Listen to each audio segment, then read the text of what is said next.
Hey guys, I'm Dawn, the criticizer of books, and today I will be criticizing The Daughter of Doctor Moreau by Sylvia Moreno Garcia. Glare, library books always have this glare. The beginning of this will be spoiler free, and then I will go into a couple of spoilers for all of you who have read the book or don't care to. 30-second overview.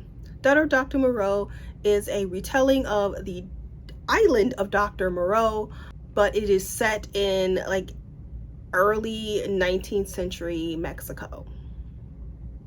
If you don't know what Dr. Moreau is, the island of Dr. Moreau is basically about this doctor who does vivisection, and he takes body parts of animals and make them humanoid, and then they revolt. It's got Frankenstein, and then Frankenstein's monster revolts.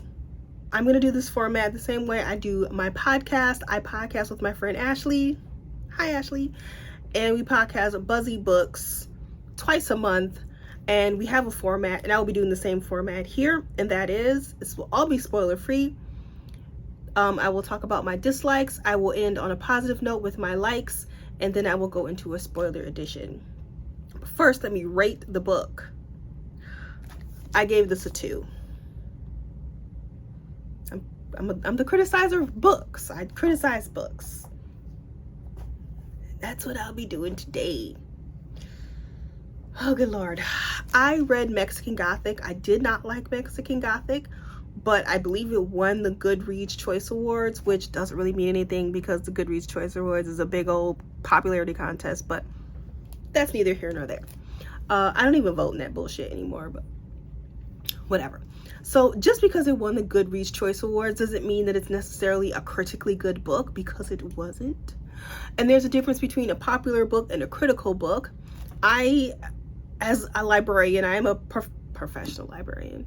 All librarians are professional. I am a librarian, and I tend to read more critically, which basically means that I am looking for like themes, strong archetype characters, a really good and interesting nuanced world, symbolism, just richer storytelling. And because of that, I tend to be a little bit harsher on books where there might be a book that a lot of other people really enjoyed. I probably hated it because it just wasn't critical enough for me, and I kind of like, my enjoyment of books is tied to how critical a book is. That is just kind of happened over time. Before I was a librarian, I didn't read books that way, but now I do. This book is not critical. It tried to be. It didn't do a good job of it, and here's why. My first major dislike is the main character, Carlotta. She is terrible. And this was one of the reasons why I didn't like Mexican Gothic. The main girl was a hot one. For some reason, Moreno, is that her name? Garcia, she always starts off with a really good protagonist. And both the two books that I've read by her, this one and Mexican Gothic, it is a young woman. She is Mexican, and it usually takes place in the 19th century, early 20th century. And the young girl, of course, lives in a time where men rule the roost, and girls are just there to be pretty and marry good. But her girls usually don't want that. They want more for themselves. They're very independent. They go to school when most women don't. They want to have purpose in their life. And the girl in this book is no exception. She is that girl that I just described. And all that is great. However, every time Garcia's girls, young women, get in the vicinity of a man, just everything is just out the door. All that independence, all that intellect is just goes away. Goodbye, independence. And they become fucking idiots. This girl acted like a child, a petulant child. When people tell her she can't do something, she's just like, oh, but I want to. You can't tell me what to do. It's just like, I read her as just very whiny and very childlike. This girl is 20. And back in 1830 or whenever this book takes place, a 20-year-old is basically 40. Like, you are a grown-ass woman when you are 20 years old at this time. And she just acts like a child. There are two young men who come to their hacienda, I believe that's what they're calling it, and he is just the hottest thing since sliced bread. I get it. She hasn't seen a young man ever. I get it. She's intrigued. But she's got all these people who are telling her, he's no good, girl. Stay away from him, girl. And she's just like, whatever, he's hot. I get it. She's young. She ain't never had no ass. I get it. She's curious. And she feeds into his bullshit. And man, does she feed into his bullshit. And and here is the level of writing that this book has, which makes it another dislike. Okay, so like I said, she has met this guy. His father is important to the story. And she's a beautiful woman. And he likes her. And at some point, she begins to realize that he's not a really good guy. And so she's trying to get away from him. And typically in a well-written book, the dialogue would be very just like really talking about how you are not a very good person. You are a toxic person. I do not want to be with you. I need you to stay away from me. And of course, it would be written better because I am not a writer. But you know what I mean. It would be, especially considering this is an adult book. It's not YA. So it would be just like this woman telling this man to get the hell away from me, but more eloquently. But no, this is what we get. This is the guy that he's the shitty man. And this is what he says to her. I didn't mean to yell at you, but don't talk to me the way you did again, Eduardo whispered, guiding her towards the doorway where Isidro was standing. I do love you, silly girl. Don't you understand? We belong together. What the hell is that? This is adult. This is something that would be written in a teen book. That is the level of toxicity of writing that this book has. That's bad. In my opinion, that's bad. That's not really good writing. I could write that. I'm not a writer, but I could write that. But Carlotta is just a moron. And I understand that she is supposed to be naive, and then as the book progresses, she is supposed to grow.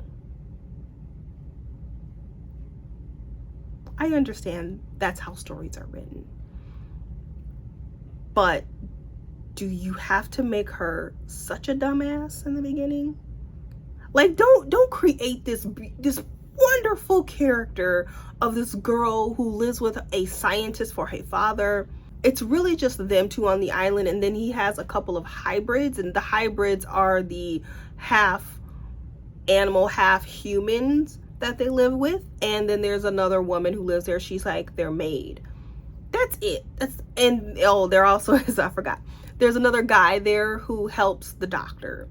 But that's really it. And her father kind of gives her carte blanche of his laboratory. Like, she has a key.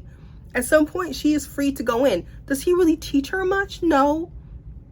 But he teaches her some stuff, enough for her to be curious, which she is able to read and do research and ask questions somewhat.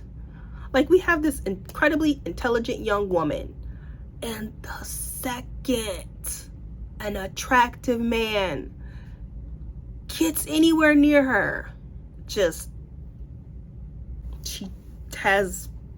just falls for it. I'm sorry, I can't get behind that. I think that's stupid, and I don't like it. I didn't like her at all.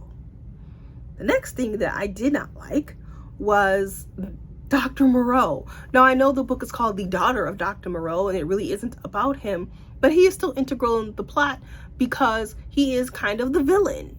He's the one who was doing all these horrible things. Well, depending on how you look at it. He's trying to, okay, so the whole point of him creating these hybrids is there's a labor shortage. So instead of treating human workers with respect and dignity and giving them time off and breaks and everything, they want to make a being that could work without tiring out. So that's what he's doing. But in the meantime, he has some hybrids who are, you know, a part of his family.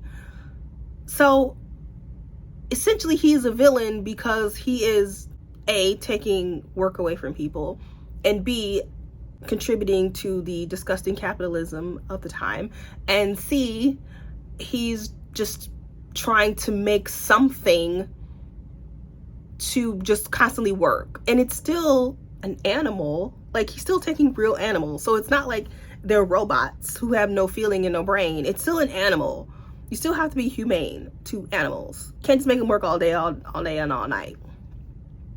So essentially he is the villain of the story because he's the one doing all of these things.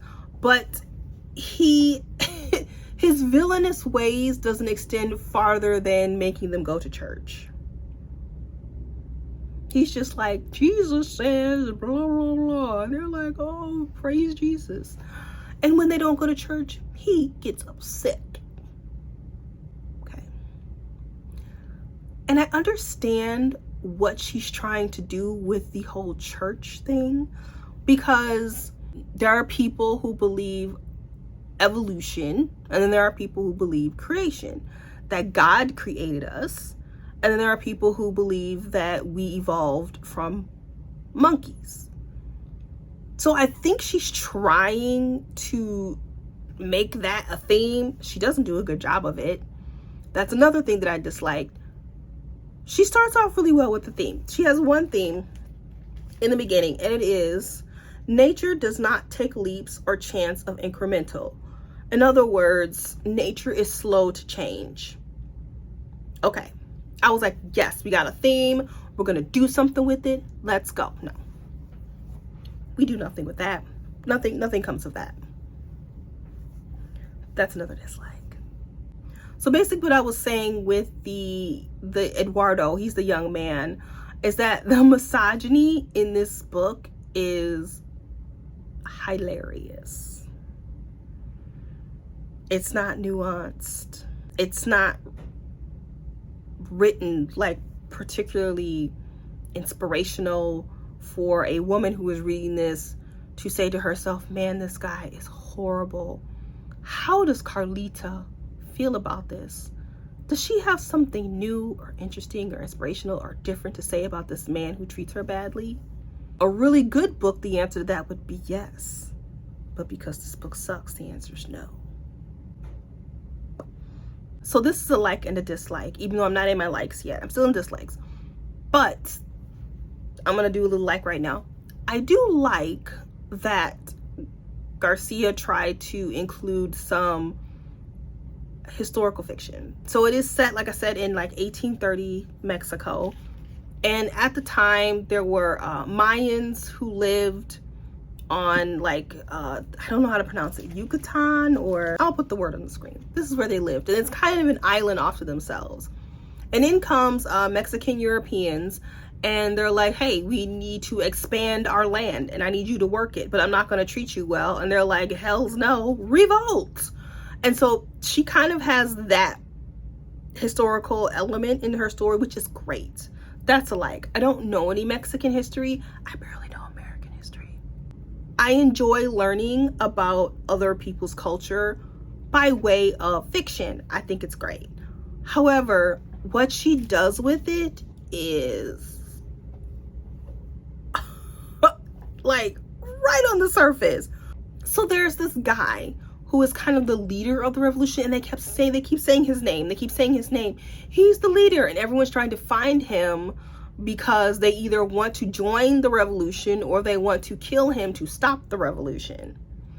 And once again, you would think that would be an integral part of the story because of the hybrids are not treated well. So instead of in the original story where they revolt against Dr. Moreau, they just revolt and join the leader of the revolution. And you would think that would be an integral part of the story. No. They just keep saying, I want to find this guy. I want to find this guy. And then they go and find him. I want to kill this guy. And then they try and go and kill him. And that's it. You can't just stick something in your story, mention it a couple of times, and don't do anything with it. You just mention it, and then they appear in the story, and that's it. Like, you have to, when I say do something with it, an actual story associated with, you have to connect the two things. We have to meet this person. We have to hear what they are trying to say and what they are trying to do and why they are trying to do it and how they're going to use the hybrids to get their message across. Or if it's not really about that one revolutionary, then the hybrids need to constantly be talking about it and why do they feel the need to seek this person out? What is happening in their life where they're like, I am treated badly, even though I'm half animal, half human. I now have thoughts and feelings when I probably shouldn't because I've been raised in a lab to not. But now I do. And now I need to seek this person out because I'm not being treated. What really say something about that? How are they feeling? How are they being treated? We need to see it. We need to feel it. Not just be told, which this book doesn't even tell us. There's not even that thing. It's not even like all tell or no show. There's no tell either. It's just one bad thing happens to them. And then they're like, peace out. One thing. One. Is it a bad one thing? Yes. One. Usually in a story, it starts off small and then it grows until they can't take it anymore. It's like days and days and weeks and years of abuse and misuse. And then they're like, I got some peace. Gotta go. One. And the rest of the story is this other guy who lives with them. What the hell is his name? Montgomery? And him bitching and complaining about some woman that don't want him back in England. I don't care about him. I got so sick of hearing about this woman. And here's the irony. He is trying to tell Carlotta, I don't know. He's trying to tell her, I think it's Lotta, I don't know. He's trying to tell her, you can't like this man because he's attractive. He's got to have other things. He's a weasel. He's entitled. Just because he's hot don't mean that he's a good man. Meanwhile, he's pining after a woman who only wanted him for his money. We don't see the irony in it. We don't mention it. Okay. The dialogue in this book is awful. I'll just end my dislikes with that. My likes. I actually have likes. For a book that I gave a 2, I have a lot of likes, which is interesting.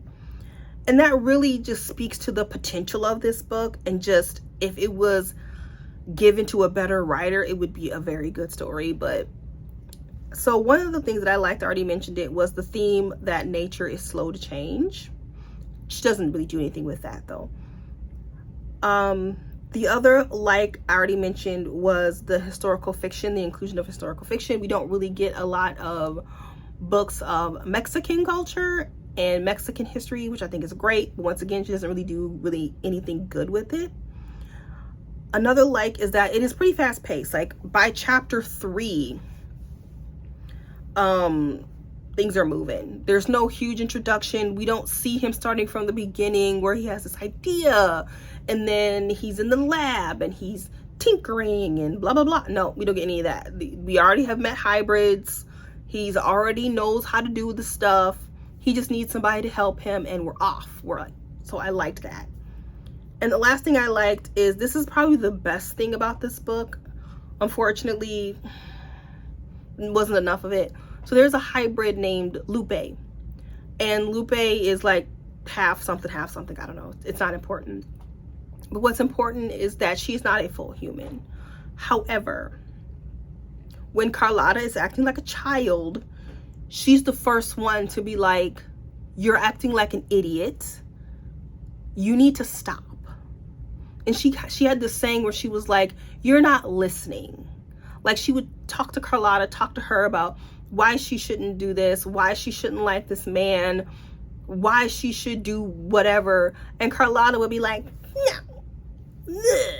And Lupe would be like, you're not listening to me. And then she would walk away. That'd be the last thing she said. And that's the last thing that Carlotta would hear. And when you say that to someone enough times, it's the last thing you say to them, eventually it'll click. Like, oh, she keeps saying that. Why does she keep saying that? Because I'm a bad listener. Carlotta wanted to stay at her home. So they live like far away from civilization, out in the country, like way out in the country. And she has no dreams of leaving. She wants to stay there. She wants to grow the business, and she wants to be the best scientist, wife, mom that she could possibly be. Lupe, on the other hand, aspires to leave. She wants to go. She wants to see the world. But because she's a hybrid and she looks half animal, she can't. She's stuck. And she's looking at Carlotta like, you are human. You have every opportunity to travel, to see the world. Your father is French. He has family in France. You can go there. You can do so many things. You can even leave this town and go to Mexico City if you wanted to. I can't do that. And Carlotta's like, why do you want to leave? This place is great. And Lupe's like, no, it's not. And so we have these two women who are exact opposites. And I just thought the two of them together was a great yin yang, because we just got to see two different types of women cohabitating. And they would be at odds all the time. They would argue all the time because of that. They were like sisters. I thought that was done well. I thought it was really good. That was the only thing that was actually developed to the fullest. The only thing. And I honestly wish the book had been more about Lupe and not Carlotta. Didn't like Carlotta at all. All right. So that is my spoiler-free edition of The Daughter of Dr. Moreau. I did not like it. I will not be reading anything else by this woman. I do not like her writing style. I don't think it's very critical. I don't think it's very good. I do not recommend this book, honestly. There is another book written by Megan Shepherd called The Madman's Daughter. And it is also a retelling of Dr. Moreau, but it is grosser. It's set, once again, it's set in like early 19th century, I think so. And I want to say it's set in England, and it's about a young girl. Once again, her station in life is to get married and have babies, but she wants to be a scientist like her father, and he kind of lets her. She sneaks in, she sees some vivisection, she's horrified. Her father like leaves town because people have found out what he's doing, and they are horrified, and she follows him. There is a love triangle, but this was written several years ago, back when love triangles were a thing. Thank you, Twilight. But other than that, it was bloody, it was gross, it was kind of sexy. And the monsters, whatever you want to call them, actually revolt. So, yeah. So I recommend that book over this. And this is the cover. All right, let's get to the spoiler edition. Let's do some spoilers.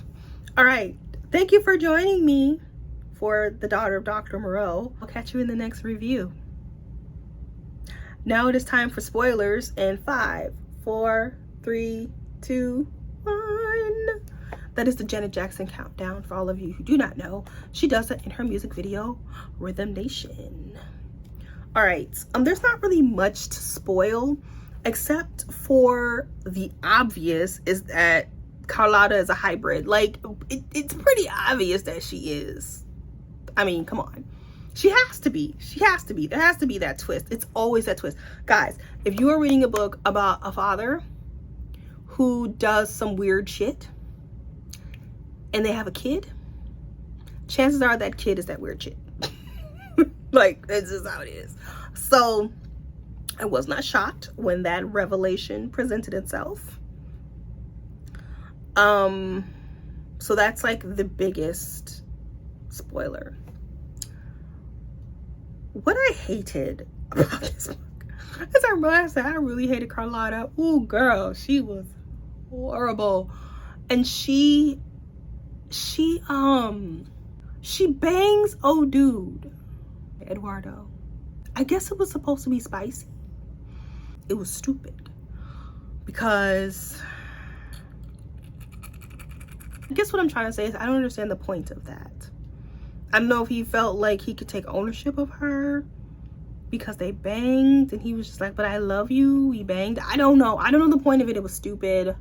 So Montgomery is significantly older than her, like 15 years older than her. And of course, at one point, she makes a move on him.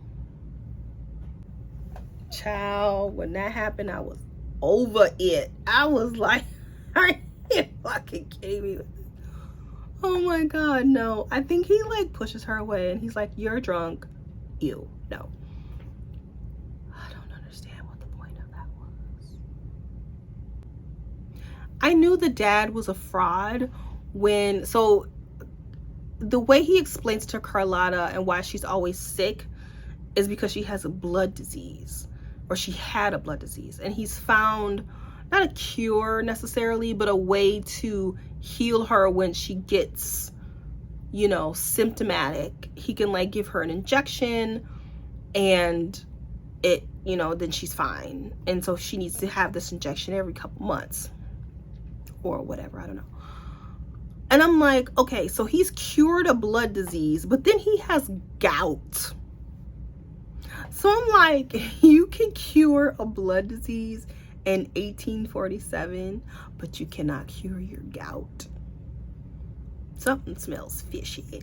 Something not right in Texas. I don't know the saying. Something smells fishy in Denmark. I don't know the saying. But that was a huge red flag. It's like, that doesn't sound right. I don't know why I did a spoiler. I guess I just needed to do a spoiler section to talk about the reveal that she was a hybrid. That she was just one of his best ones because she looked totally human. All right, I got nothing else to say about this book. I don't want to talk about this book no more. It's been 30 minutes. I'm done. Thank you for joining the Criticizer of Books who criticizes books. I will catch you in the next video.